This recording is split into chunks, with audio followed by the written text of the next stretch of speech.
That's our pride.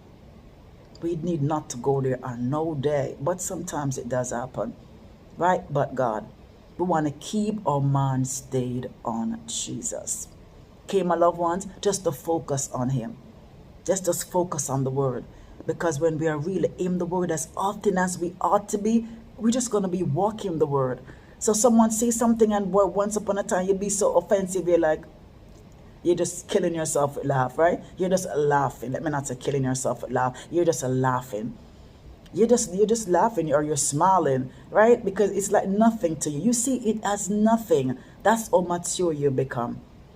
That's how mature you have become, and that's how it ought to be.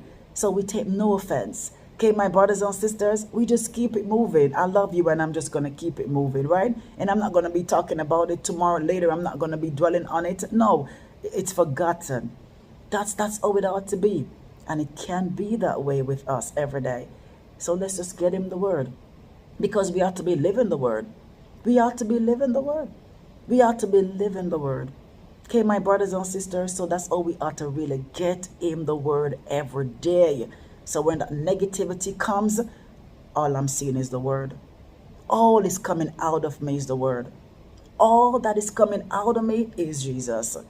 That's how we want it to be, and that's how it can be, and that's how it ought to be. Okay, my brethren, all coming out of me is Jesus. The devil ain't gonna get his way. All is coming out of me is Jesus.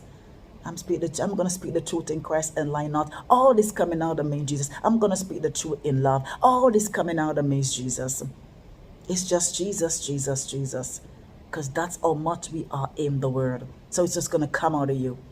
The Word is just going to come out of you. Nothing of the flesh. Because you are in the Word. You are what? Transforming in the Word. Because you are renewing your mind daily as you ought to. And you are believing in the Word. Okay, my loved ones. And the next verse I would love to read for us will be taken from 1 Peter 3. And I'm going to be reading 8 and 9. And that is 1 Peter 3, 8 and 9. And it does read, finally, be ye all of one mind, having compassion one to another. Love as brethren, be pitiful, be courteous. Right? Are we really loving as brethren? Are we really being pitiful? Are we being courteous? Are we showing that compassion? Are we really walking that way with all the brethren? I know sometimes the congregation is so huge, so we might not know everybody, but are you really walking as such with all those that you've known? All those that you know, are you walking as such? Okay, my brothers and sisters, because